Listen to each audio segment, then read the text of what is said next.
Un saludo, estimada audiencia, al habla Elbertus, bienvenidos a la casa de todos ustedes caminando el sendero. ¿Qué es de cierto el Sol? ¿Es solo una gigantesca bola de gas y material incandescente vagando por el espacio, como dice la ciencia? Pero como los que estamos en nuestro rollo sabemos, conocemos que la realidad es multidimensional, sutil y espiritual. Por lo tanto, desde ese punto de vista más trascendente, ¿qué es y qué papel jugaría el Sol? Para ello vamos a hacer retrospectiva y nos remontaremos a nuestras más antiguas civilizaciones, donde el culto solar siempre estuvo ahí como un misterio que se pierde en la noche de los tiempos. La ciencia histórica no le concede mayor trascendencia achacándolo a la ignorancia y superchería de las gentes primitivas, hombres primarios de escasa cultura que tendían a deificar los elementos sobre los que giraba su vida cotidiana. El sol, la luna, la lluvia, el viento o el trueno eran para ellos motivo de culto. Desde un punto de vista puramente biológico, claro está la importancia del astro rey para el sustento de la vida en nuestro planeta, y el hombre desde sus orígenes era perfectamente consciente de ello. Sin embargo, también es apuntado por una nueva generación de estudiosos e investigadores la inquietante e incómoda sensación de la existencia de una especie de conocimiento primordial heredado por todas las civilizaciones de la antigüedad, un patrón común y un saber homogéneo que les ha llevado a plantear incluso una hipótesis histórica, la denominada civilización madre. De la misma poco se sabe, pero sí desconcierta el hecho que nos retrotraería a tiempos antediluvianos, donde el hombre se supone que poco más hacía que vivir en cuevas, luchando por la mera supervivencia. Sin embargo, por poner un ejemplo sobre esta teoría de la civilización madre, la cultura megalítica diseminada por los 5 continentes responde a un patrón común. No son piedras gigantescas amontonadas al azar, sino reflejo de un profundo conocimiento astronómico y alta matemática, con unidades de medida similares como la llamada yarda megalítica. Todo ello hace resonar insistentemente en la cabeza de esos investigadores preguntas inquietantes al respecto de esta cultura megalítica planetaria. ¿Alta matemática y astronomía entre gentes que se supone no sabían leer ni escribir? ¿Cómo es posible tal cosa? Y sobre todo, ¿de quién heredaron semejante conocimiento? ¿Quién era esa civilización primordial a las claras, avanzada y erudita? Si echamos un vistazo rápido al culto solar en las civilizaciones mesoamericanas más antiguas, estaba fuertemente asociado a sus principales deidades más importantes, identificándolas de algún modo con el poder del sol. A pesar de que los cultos en las últimas etapas de algunas culturas americanas adoptaron por costumbre el de los sacrificios humanos, es bien sabido que en tiempos ancestrales las ofrendas consistían simplemente en frutas y flores. Es curioso también cómo la vieja Europa, en las más antiguas leyendas druidas, se habla como estos en un principio ofrecían igualmente tributo a la divinidad en forma de ofrendas de fruto, grano y flores, pero que después buena parte de ellos acabarían corrompidos, derivando esas ofrendas también hacia los sacrificios de sangre. Como siempre, la vieja historia de la humanidad.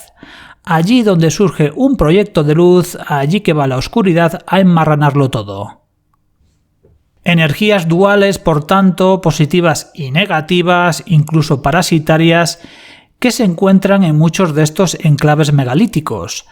Ya os hablaré algún día sobre ellas, cómo sortear esa energía densa de estos lugares y conectar con esa energía ancestral, mucho más antigua y maravillosa. No es nada complicado, pero como en todo, hay que seguir unas pautas. Pero retornando al tema de hoy, la iconografía solar es abundante en toda la América precolombina, estando asociada al oro, del que decían que era el sudor del sol. Discos solares y el dorado metal caracterizan por doquier a muchas de las culturas americanas, como el que se decía que había en la ciudad inca de Coricancha, disco solar de colosales dimensiones.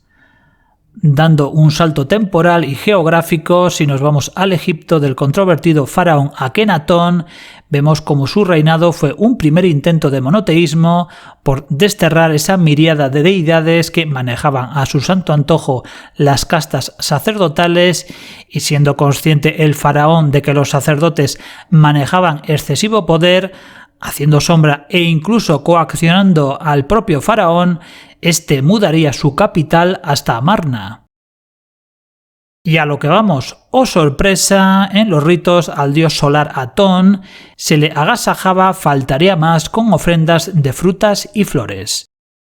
Del mismo modo, los ritos iniciáticos gnósticos, como en la tradición esenia, tenían rituales que culminaban con las primeras luces del alba, en los que el hombre, sumido en la oscuridad de la noche, renacía finalmente a la luz, con los esenios rezando al ángel del amanecer.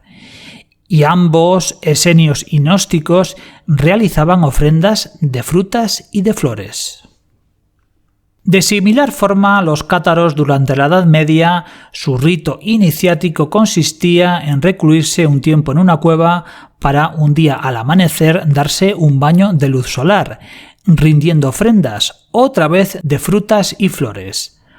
Por prácticas como esta serían la excusa para ser perseguidos sin misericordia por el poder vaticano, ajusticiando a cientos de miles de ellos, o lo mismo harían con los templarios, que cuando anduvieron por Tierra Santa se encontrarían con una serie de conocimientos ancestrales que suponían un auténtico peligro para Roma. No fue solo una cuestión de poder económico o militar, seguramente iba mucho más allá. Caballeros templarios, por cierto, que también tenían ritos en honor al Astorrey. De modo que, llegados a este punto, la pregunta que podríamos hacernos sería ¿de dónde rayos procede este conocimiento que no puede ser casual y que ha florecido en diversos momentos de la historia, al final siempre aplastado, perseguido y ocultado? Si buscamos a esa civilización madre antes comentada, por pura inercia nos iríamos a los textos platónicos donde se habla del continente perdido de la Atlántida y su religión solar, donde se le ofrecía, qué casualidad, ofrendas de frutas y flores. Pero si los textos platónicos ya se consideran como puramente legendarios, si queremos retrotraernos más atrás en el tiempo, a épocas prediluvianas, ya tenemos que tirar de información canalizada y de hipnosis clínicas. Y en ese terreno resbaladizo se interna la saga planetaria de este canal, la cual estamos recuperando esta temporada. Justo en los capítulos que están por venir veremos el ocaso de la Atlántida ultratecnológica y el desarrollo del último proyecto Atlante, que, resumiéndolo burdamente, sería una mezcla de la Grecia más clásica y del primitivo Egipto de sus dioses fundadores, compartiendo incluso deidades como el propio Tot, el Atlante. Estas informaciones hablan como, en efecto, en la Atlántida o también en la Lemuria, el culto al sol era un denominador común de su faceta espiritual, y que por tanto este sería el verdadero génesis, el origen, las civilizaciones madre que legarían esos conocimientos superlativos, por ejemplo, en el manejo de la piedra. esos colosos pétreos prediluvianos no reconocidos por la ciencia oficial. Sin embargo, encuadrado debidamente el tema de hoy, entendiendo de dónde surge el ancestral culto solar, esa información canalizada y de hipnosis clínicas nos dice algo más. Que entre estas civilizaciones madre, en sus etapas más tempranas, elevadas y espirituales, antes de ser corrompidas por la oscuridad, los maestros de las escuelas de la vida, los sabios de las escuelas del misterio, establecieron en la noche de los tiempos el culto solar y esas ofrendas de fruta y flores por una razón. Conocían la faceta metafísica y trascendente del sol. Ellos eran sabedores que, al igual que la Tierra es un ser dotado de conciencia, la madre, el Sol era igualmente un ser con mayúsculas, con voluntad y conciencia propia, una entidad con un papel fundamental. Eran conocedores de que el Sol era la más clara prueba, directa y palpable en nuestro rango material, de la energía creadora universal, dador y sustentador de la luz, de la vida, auténtico portal entre los planos espirituales y los planos físicos, por el que llegaban las entidades de luz y fractales de alma a encarnar al mundo material. Así, en los tiempos primigenios de la creación universal, primero sucedería la creación en los ámbitos espirituales suprafísicos. Hablamos de energía y materia oscura, para después darse la creación en el rango bariónico, esto es, el mundo y la energía que podemos ver y sentir en nuestro nivel material. Y las estrellas, por tanto, fueron esos cuerpos celestes, esos seres capaces de deformar la constante dimensional para lograr comunicar esa otra realidad, ese universo suprafísico con el material. De este conocimiento superior deriva el culto solar, esa ofrenda de respeto, de gratitud hacia el astro rey identificado como ser de luz, la luz de la vida, la luz del Creador. Y preguntado a nuestro querido colega colombiano Yegae, con su asombrosa memoria ancestral despierta, al respecto del Sol me diría: el Sol es un ser consciente, y solo seres de igual frecuencia pueden pasar por él. Lo que estamos viendo de habitual en imágenes satelitales recurrentes es como naves recesivas están usando ilegalmente la energía y la fuerza del Sol para crear vórtices que aceleren sus motores de hipervelocidad y también para abrir mini agujeros de gusano.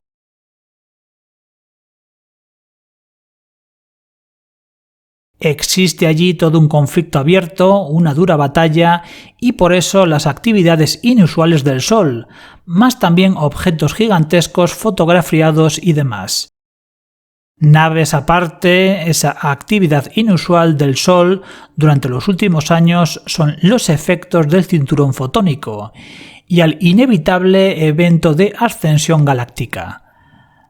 También obedecen a duras deflagraciones de quienes destruyen a esos parásitos que infectan los alrededores del Sol. Y es que el Sol está habitado, hay querubines de combate allí para protegerlo, dadas las penosas circunstancias. La razón de los sacrificios de sangre en honor hacia el Sol, sobre todo en tiempos pasados, es y era para corromper su energía de vida y retrasar la evolución del mismo ser solar. Los oscuros rodean el Sol para evitar el paso de los grandes seres de luz a este plano, frenar el paso de los ejecutores, pero no pudieron evitar que 3 de ellos estén ya aquí. El problema es que no han podido descender más de ellos para poder ver lo que pasa, y se depende todavía mucho de nosotros, de lo que los observadores despiertos les contemos y demandemos. Aquí queda el apunte final de Yegae, ya conocéis su canal, Yegae Crónicas del Excusado, y sin otro particular se despide su siempre humilde servidor, el Vertus.